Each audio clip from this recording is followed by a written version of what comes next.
Daniel was a quiet high school English teacher who lived in a small town near Munich. He loved order, routine, and old books. Every summer, when the school term ended, Daniel took a long train journey somewhere in Europe to relax and read. This summer, he decided to take the night express train from Munich to Vienna. It was a classic, dark red train with heavy brass door handles and narrow corridors lined with velvet curtains. It was a cold, stormy Friday night in late August. Rain pounded against the tall windows of the Munich Central Station. Daniel walked down the platform, carrying a small leather suitcase and a worn paperback novel. The clock on the wall struck exactly 10 o'clock when the conductor blew his silver whistle. Daniel boarded carriage number 4 and found his compartment. It was small, warm, and illuminated by a soft amber lamp on the wall. Inside, sitting by the window, was an elderly man. The man looked to be in his late 70s. He was wearing a sharp, dark blue tweed suit, a crisp white shirt, and a gray wool hat. He had a short, neat white beard and striking blue eyes that looked bright and intelligent. On his lap sat a polished wooden cane. "Good evening," Daniel said politely, sliding his suitcase onto the upper rack. "Good evening, young man," the elderly gentleman replied in a warm, low voice. "Are you traveling all the way to Vienna?" "Yes, I am," Daniel smiled, sitting down on the plush velvet seat opposite the old man. "I'm looking forward to a quiet night of reading." "Ah, Vienna. A grand city," the man said warmly. "My name is Samuel Vance." "Daniel Miller," Daniel replied, shaking Samuel's firm hand. As the heavy train slowly pulled out of the station, the rhythmic clack-clack, clack-clack of the wheels on the metal tracks filled the compartment. Outside, the city lights quickly faded into the pitch-black darkness of the Bavarian countryside. For the first hour, Daniel and Samuel talked easily. Samuel was a fascinating companion. He spoke about his youth as an antique restorer, traveling across European cities to repair rare clocks and music boxes. He knew endless stories about history, architecture, and art. Around 11:30 at night, the conductor, a tall, serious man with a thick mustache, opened the compartment door. He checked Daniel's ticket, stamped it with a heavy metal puncher, and then turned to Samuel. Samuel handed the conductor a crisp, golden-colored ticket. The conductor stamped it without a word, nodded politely to both men, and slid the wooden door closed again. Shortly after midnight, the rain outside grew heavier, thunder echoing in the distance. The train was swaying gently as it moved at high speed through the dark mountains. Samuel reached into his jacket pocket and pulled out a small object wrapped in a dark velvet cloth. He carefully unfolded the cloth, revealing an exquisite silver pocket watch. It was covered in intricate engravings of stars, moons, and strange geometric patterns. "What a beautiful watch," Daniel remarked, leaning forward to look closer. "It is very special," Samuel said softly, holding the watch in his palm. "It was made in Prague in 1888. It does not run on a battery, nor does it run on ordinary mechanical gears. It keeps time according to something else." Daniel frowned slightly, amused. "Something else?" Samuel looked deeply into Daniel's eyes. His expression turned remarkably serious. "Listen to me carefully, Daniel," Samuel said, his voice dropping to a low whisper. "This watch will stop moving tonight at exactly 3 o'clock in the morning. When it stops, I must not be here. Do you understand?" Daniel stared at him confused. "I'm sorry, Samuel. What do you mean? Where are you going?" Samuel closed his hand around the watch and wrapped it back inside the dark velvet cloth. He set the wrapped watch down on the small wooden table between their seats, right next to Daniel's book. "Just remember what I told you, Daniel," Samuel said quietly. "If the watch stops at 3, do not look for me." Daniel wanted to ask more questions, but Samuel closed his eyes, rested his head against the high seat cushion, and appeared to fall fast asleep. Daniel felt a strange chill run down his spine. He looked at the old man, then looked at the velvet package on the table. He thought Samuel was probably just an eccentric old man who enjoyed telling dramatic stories to strangers on night trains. Feeling tired himself, Daniel leaned his head back, rested his eyes, and eventually drifted into a restless sleep. Daniel woke up suddenly. The train hit a sharp bump on the tracks, causing his head to snap forward. He rubbed his eyes and looked around. The compartment was freezing cold. The small amber lamp on the wall was flickering wildly. Daniel looked across at the opposite seat. It was completely empty. Samuel was gone. His wooden cane was gone. His wool hat was gone. Daniel looked at his own wristwatch. The luminous hands showed it was 2 minutes past 3 in the morning. He reached out his hand and looked at the small wooden table. The velvet cloth was still sitting there. Daniel carefully opened the cloth. Inside was the silver pocket watch. The tiny, delicate second hand was standing completely still. The watch had stopped at exactly 3 o'clock. Daniel stood up immediately. "Samuel?" he called out softly.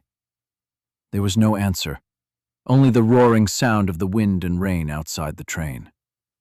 Daniel opened the heavy compartment door and stepped out into the long, narrow corridor. The corridor was dimly lit and completely silent.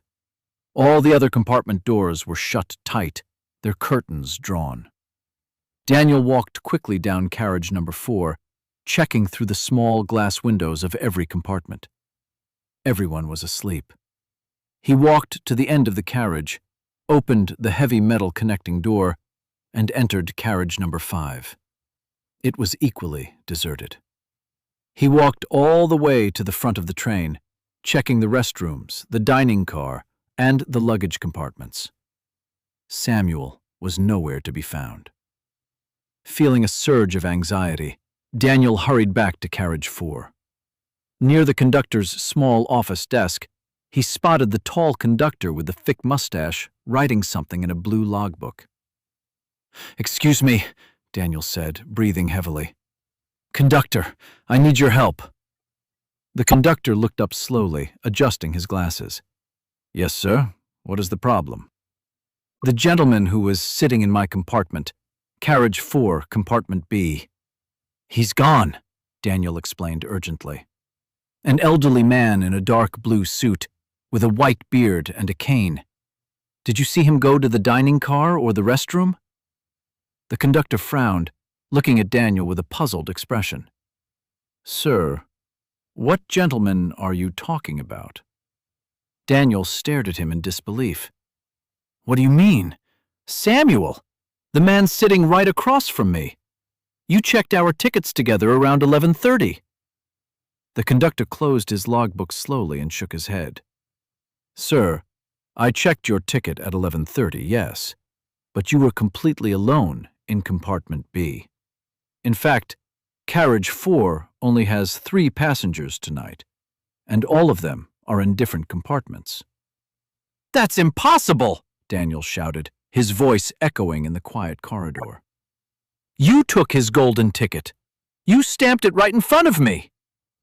The conductor reached into his deep leather bag, pulled out a thick stack of stamped ticket stubs from the night shift, and laid them on the small desk. "See for yourself, sir," the conductor said calmly. "These are all the tickets from carriage 1 to carriage 6. There is no golden ticket, and no one named Samuel registered on this train." Daniel felt dizzy. His heart was hammering against his ribs. Was he losing his mind? Had he dreamed the entire encounter? "Come with me," Daniel insisted, grabbing the conductor's arm. Come to my compartment." The conductor, looking somewhat annoyed, followed Daniel down the narrow corridor back to compartment B. Daniel slid open the wooden door and pointed dramatically at the opposite seat. "He was sitting right there for 3 hours," Daniel said, his breath shaking. "We talked about art, Prague, and antique clocks." "Sir, as you can see, the seat is empty," the conductor said gently, as if speaking to a child. "Perhaps you fell asleep and had a very vivid dream?" "It wasn't a dream," Daniel protested. "Look!" Daniel stepped over to the small wooden table and pointed at the dark velvet cloth and the silver pocket watch resting on top of it. "He left this on the table," Daniel said triumphantly. "If he wasn't real, how did this get here?" The conductor walked over, leaned down, and looked closely at the silver watch. The moment the conductor saw the engravings on the watch face, his face turned pale white. His eyes widened in genuine horror. Where did you get this?" the conductor whispered, his voice trembling. "I told you," Daniel said.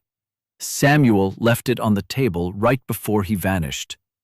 He told me it would stop at 3 o'clock. The conductor reached out a shaking hand, but he did not touch the watch. Instead, he pulled a small black leather notebook from his inside jacket pocket and began flipping through old, yellowed pages with frantic speed.